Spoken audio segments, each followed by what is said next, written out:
A paz do Senhor, crianças, tudo bem com vocês? Hoje é a nossa primeira aulinha da nossa revista. A primeira aula do trimestre que tem, a nossa revista tem um tema, o Ministério de Jesus. Olha que bacana, hoje a gente vai aprender sobre a caminhada de Jesus aqui na Terra, né? O tempo que ele passou aqui e o que ele fez também. Nesses 3 meses a gente vai descobrir juntos, como sempre, tá bom, crianças? Então, o nosso tema da nossa aulinha hoje, da nossa primeira aulinha é os ajudantes de Jesus. E para você que não tem a revista ainda, mas quer acompanhar, tá lá em Mateus 4, 18 ao 22. E também tá lá em Marcos 3, do 13 ao 19, tá bom? Aí você que não tem a revista, pega ela, pega a sua Bíblia e vamos juntos embarcar nessa aulinha, tá bom? Nessa aventura aí de Jesus, tá bom? E para você que tem a revista, vem com a tia, abre aí na primeira aulinha que a gente vai descobrir quem foram os ajudantes de Jesus. A nossa Bíblia fala que Jesus começou o seu ministério e era muita coisa para ser feita, né? Tinha muito o que fazer. E Jesus, ele já sabia que o tempo dele seria um tempo curto, né? Mas com muita coisa a ser feita. E pensando em tudo isso, Jesus, já com muita sabedoria, com muita obediência no que Deus tinha, nos planos de Deus, tudo mais, para o propósito se cumprir, né? Ele separou alguns ajudantes. E hoje a gente vai falar sobre eles. Cada um é ajudante de Jesus. Vocês sabem quem foram esses ajudantes? Você sabe quantos deles, né? Quantos foram e quais são eles que ajudaram essa caminhada de Jesus nesse tempo que ele passou? Vocês sabem? Hoje a tia vai falar. Foram, sabe quantos? 12. 12 ajudantes de Jesus. Isso mesmo. Para ser ajudante de Jesus, era necessário ser obediente à voz de Deus. Era necessário você deixar os seus próprios interesses de lado. O que é isso, tia Elisângela? Deixar os nossos próprios interesses. Era nos colocar a nossa vontade em segundo plano. Era ouvir o que Deus estava falando, o que Jesus estava falando, estava querendo, e obedecer. Era preciso deixar, né, muitas das coisas para poder segui-lo. E também precisava, além de tudo, de obediência e fé. Acreditar que aquele ali era o Jesus, era o Messias que viria para nos salvar. Fidelidade. E esses discípulos foram separados com muita sabedoria por Jesus. Pedro, André, Filipe, Tadeu e Tiago e João. Esses foram os primeiros a ser escolhidos por Jesus, né? E uma coisa é muito interessante. Eles foram chamados para ser ajudantes, mas conforme a conduta deles, se tornaram, né, os discípulos de Jesus. Então, muitas das vezes, você não vai ouvir, ou você já até ouviu falar, mas com outras palavras, os discípulos de Jesus. Isso mesmo. Eles foram, primeiramente, ajudantes, mas eles, com tanta obediência, fidelidade, deixaram tudo para seguir a Jesus, eles se tornaram os discípulos. E o que significa discípulo? Aquele que segue, sabe? Sabe aquele professor que você tem na escola e você faz tudo e você vai seguindo? Você pode se tornar um discípulo, né?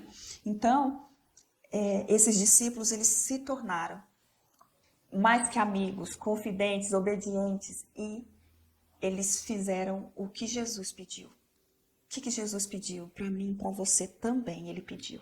A tia vai falar que também surgiram logo depois, Jesus fez a escolha completa, que foram, a tia vai repetir os nomes, tá? Para você não esquecer. Foram Pedro, André, Filipe, Mateus, Tadeu e Tiago. Depois, João, Tiago, esse Tiago é o irmão de João. Bartolomeu, Tomé, Simão e Judas Iscariotes. Foram esses. A tia colocou alguns aqui para representar, mas o que a tia quer falar para você?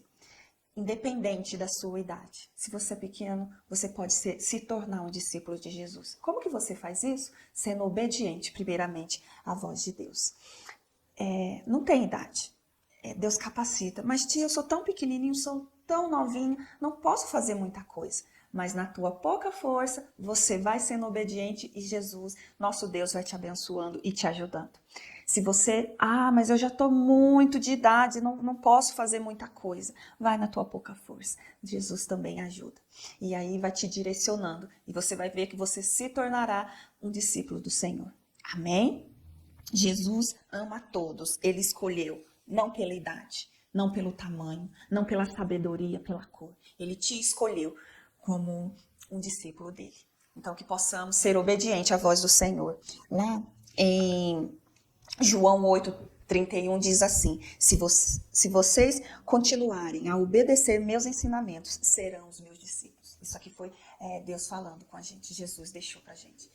Seremos discípulos dele, se formos obedientes. Amém? Fiquem todos com a paz do Senhor e até a próxima aulinha. Tchau.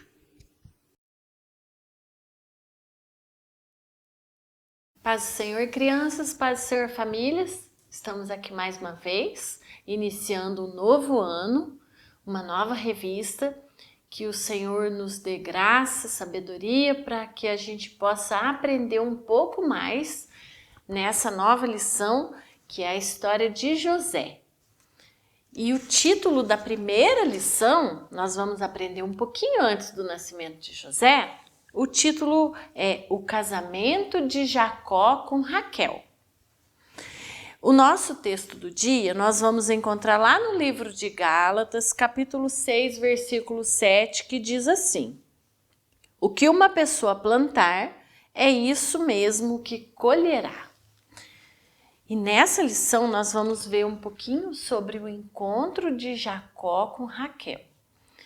Jacó era filho de Isaque e Rebeca. Isaque era filho de Abraão, se casou com Rebeca e eles tiveram gêmeos, Jacó e Esaú. E a Bíblia conta que desde o ventre já existia ali dentro duas nações. Eles já brigavam no ventre da mãe. E eles nasceram, cresceram e Jacó enganou seu irmão. Jacó passou o seu irmão para trás e enganou também seu pai. E por ele ter enganado seu irmão, ele precisou fugir de onde ele morava, porque o seu irmão estava muito bravo com ele. Então Jacó foge para a cidade de uns parentes da mãe dele, para a cidade do seu tio que chamava Labão. Nessa caminhada, fugindo, Jacó, numa noite, teve um encontro com Deus. Ele teve um sonho e nesse sonho ele via uma escada que ligava a terra até o céu. Nessa escada tinha anjo que subia e que descia. E Deus falou com Jacó naquela noite e disse para ele que Jacó ia ser uma grande nação e que Deus não ia desamparar ele, que não ia abandonar ele. Depois disso, Jacó continua sua viagem e ele chega lá na cidade de Harã, onde o seu tio morava. Ele precisava morar ali por um tempo, porque estava fugindo. E quando ele chega lá, ele chega num poço e encontra alguns pastores cuidando das ovelhas. E ele pergunta para eles se eles conhecem Labão. E eles respondem que sim. E logo em seguida chega uma moça com algumas ovelhas do seu pai que ela tinha levado para tomar água. Jacó então se prontificou a tirar pedra do poço, ajudou aquela moça a dar água para suas ovelhas e ele então descobriu que essa moça, por nome Raquel, era a filha do seu tio que ele estava procurando. A Raquel então correu e foi contar para o seu pai que ali tinha um moço que, por nome Jacó, que era seu parente.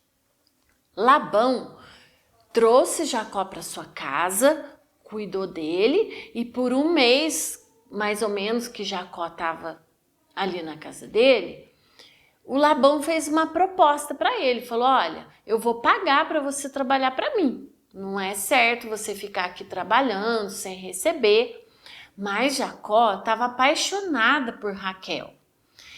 Então ele combinou com o tio dele: não quero que o senhor me pague para eu trabalhar. Eu quero então trabalhar por 7 anos para eu poder casar com a Raquel. E fizeram então esse combinado. O tio Labão concordou e Jacó começou a trabalhar. E 7 anos ele trabalhou duramente, contando dia após dia, para que no final desses 7 anos ele pudesse casar com o seu amor, a Raquel. Só que chegou então aquele tão esperado dia, que era o dia do casamento, e a Bíblia conta que Labão passou Jacó para trás. A mesma coisa que Jacó tinha feito com o seu irmão lá atrás, enganando o seu irmão, Labão também enganou Jacó. No dia do casamento, o Labão deu a sua filha Leia em casamento. E no outro dia, quando Jacó acordou e viu que tinha casado com Leia, ficou apavorado, ficou desesperado, porque ele tinha trabalhado 7 anos para casar com a Raquel, ele amava a Raquel.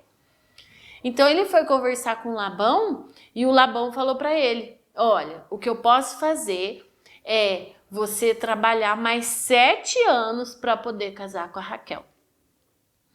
E Jacó gostava tanto de Raquel, amava tanto Raquel, que ele então concordou de casar, de trabalhar mais 7 anos para poder casar com ela. E assim aconteceu.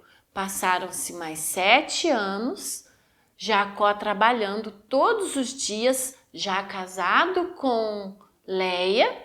E naquela época, crianças, era comum o casamento entre parentes, mas não era permitido, Deus nunca permitiu a poligamia, o casamento com mais pessoas. Deus permitiu o homem que casasse com uma esposa, mas o homem naquela época fazia errado. E em alguns lugares também no mundo existem homens que casam com várias mulheres, mas que fique bem claro que isso não é a permissão de Deus. Então, Jacó casou com a Leia e depois Jacó casou com a Raquel, sendo então por 14 anos precisando trabalhar para o seu tio. E o que nós aprendemos com essa lição? Nós aprendemos, criança, que tudo que nós fazemos, nós colhemos. Tudo que nós plantamos, que foi o nosso texto do dia, tudo que o homem plantar, ele vai colher. Jacó plantou engano e ele também colheu engano. Apesar de todos os erros de Jacó, Deus viu arrependimento no seu coração. E Deus tinha um amor por ele, igual ele tem por nós. Quando nós nos arrependemos dos nossos erros, dos nossos pecados, Deus vai nos abraçar e Deus vai nos ajudar a caminhar. Foi isso que ele fez com Jacó e é isso que ele faz comigo e com você todos os dias. Que nós possamos aprender dentro dos nossos erros, nos arrependemos e pensar muito antes das nossas atitudes. Lembrando sempre que aquilo que nós plantarmos, nós vamos colher. Amém? Um beijo e até a próxima semana, em nome de Jesus.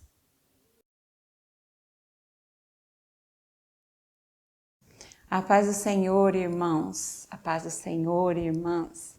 Graças a Deus estamos aqui, mais uma vez, começando um ano cheio de bênçãos para contar e vitórias na nossa vida.